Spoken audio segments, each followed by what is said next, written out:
नमस्कार साथियों, आप सभी का स्वागत है एजुकेशन लाइन में। दोस्तों, कक्षा 10 के लिए वार्षिक परीक्षा 2024 जो बोर्ड परीक्षा आपकी होने वाली है, उसके लिए विज्ञान का है वो सैम्पल पेपर है, मॉडल पेपर है 2024 के लिए, वो इस वीडियो में हम देखने वाले हैं। इससे पहले भी दोस्तों हमने 2-3 वीडियो है वो ऑलरेडी अपलोड कर दिए हैं, जो कि आपका इंग्लिश का, हिंदी का और मैथ से रिलेटेड है। आप उनको ज़रूर देखिए। और चलिए दोस्तों, वीडियो स्टार्ट करते हैं। वीडियो स्टार्ट करने से पहले साथियों आपसे रिक्वेस्ट होगी, चैनल पे अगर आप नए हैं तो प्लीज़ चैनल को सब्सक्राइब ज़रूर कर लेना, ताकि जो भी वीडियो का हम अपलोड करेंगे उसका नोटिफिकेशन आपको मिलता रहेगा। चलिए यहाँ पर देख लेते हैं कि जो आपके पेपर में आने वाले पर्सन है वो कौन कौन से बन रहे हैं। फर्स्ट देखिए यहाँ पे, उपचयन के कारण वसा और तेलयुक्त भोजन में अप्रिय गंध और स्वाद उत्पन्न होने की जो इंगित करने के लिए इस्तेमाल किया जाने वाला शब्द है वह कौन सा है। तो इसके लिए कौन सा शब्द इस्तेमाल करते हैं, तो उसको अपन बोलते हैं विकृत गंधिका। तो ऑप्शन नंबर डी है वो हमारा सही आंसर रहेगा। ताजे दूध का पीएच का मान है वो 6 होता है। जब दूध दही में बदलता है तो पीएच मान क्या होगा। अब आप सीधे समझ सकते हैं कि दूध है वो हमारा मतलब अम्लीय श्रेणी में है, उसमें अम्ल होता है, एक एसिड भी पाया जाता है, लेकिन वो पूरी तरीके से मतलब जो अम्लता है उसकी ज़्यादा नहीं होती है। लेकिन दही की आप जानते हैं कि दही खट्टा होता है तो उसमें अम्लता बढ़ जाती है, तो उसका मान क्या हो जाएगा। तो यहाँ पे सेकंड नंबर में हमारा ऑप्शन क्या हो जाएगा, बी हो जाएगा, 6 से वो कम हो जाएगा, यहाँ पे यही दिया गया है। तो ये और एक तरह से आपके दिमाग के आधार पर पूछा गया क्वेश्चन है, आप आराम से इसका आंसर दे सकते हैं। नेक्स्ट देखिए, अगला क्वेश्चन है, विद्युत का सुचालक अधातु निम्न में से कौन है। मतलब ऐसा कौन सा चीज़ है इसमें से जो अधातु है लेकिन फिर भी वो विद्युत का क्या होता है, सुचालक है। तो ये आप सभी जानते हैं, ग्रेफाइट होता है जिसमें कार्बन पाए जाते हैं, जो कि अपन पेंसिल में भी प्रयोग करते हैं, वो हमारा क्या है, विद्युत का सुचालक है। ठीक है। टेस्टोरोन और एस्ट्रोजन संबंधित है, ये किस चीज़ से संबंधित है हमारा। तो फोर्थ नंबर में दोस्तों हमारा आंसर है वो सी हो जाएगा, यौवना आरंभ से है ये। ठीक है।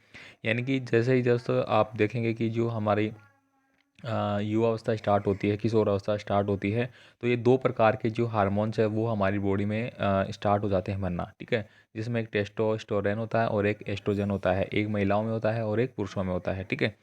इसके बाद देखिए अगला क्वेश्चन है, एकल संकर संकरण में प्राप्त जीन प्रारूप का अनुपात है वो कौन सा होता है। ये प्रश्न दोस्तों लगातार कई बार आ चुका है, आप ध्यान में रखना इसको।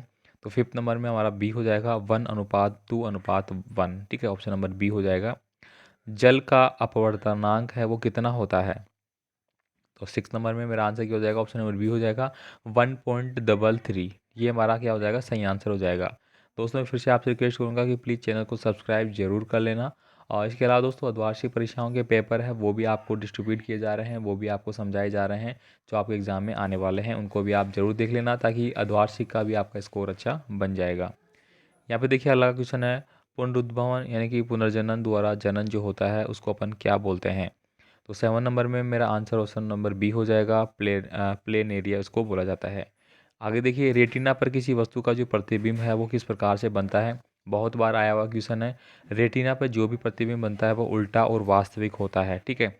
यानी कि हमारी आंखें जो सामने कोई भी ऑब्जेक्ट है उसको हमेशा उल्टा देखती है। ठीक है।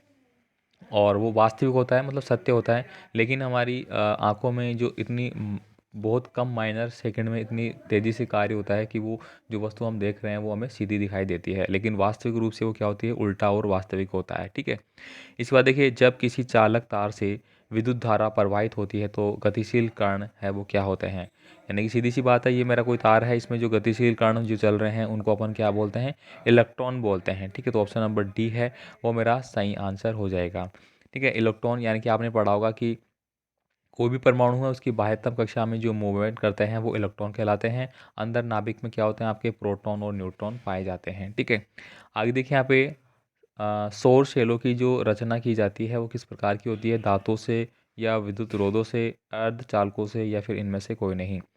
तो इसका सही आंसर हो जाएगा ऑप्शन नंबर सी, जो अर्धचालक होते हैं आपके सेमीकंडक्टर जिनको अपन बोलते हैं, उनसे ही से जो सौर सेल है उनका निर्माण किया जाता है। आगे देखिए, अपघटकों का जो कार्य है वो कौन सा हो जाएगा इसमें से। तो यहाँ पे 11 नंबर में ऑप्शन नंबर डी हो जाएगा, पदार्थों का चक्रीकरण करना, ये मेरा सही आंसर हो जाता है।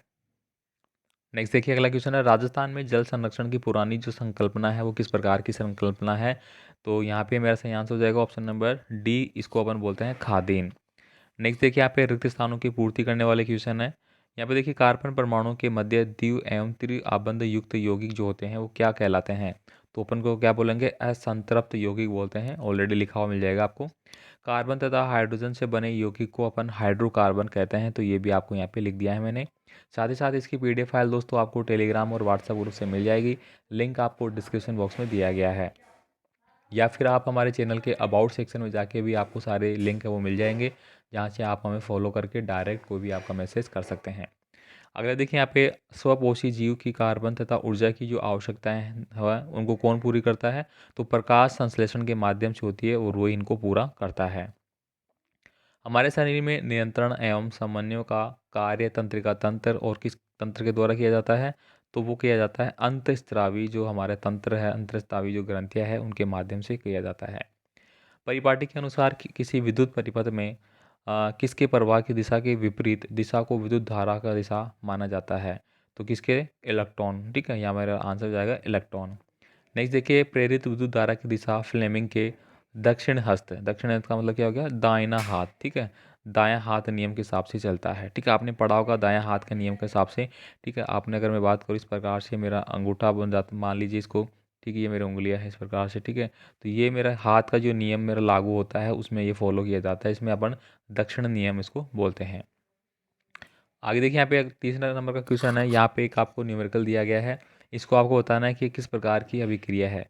तो ये किस प्रकार की अभिक्रिया निकलती आती है, ये मेरी है विस्थापन अभिक्रिया। कौन सी अभिक्रिया हो गई, विस्थापन अभिक्रिया। ठीक है, नेक्स्ट देखिए अगला है, कौन सी गैस नीली ज्वाला के साथ फटफट की आवाज़ के साथ जलती है। वेरी इंपॉर्टेंट क्वेश्चन है।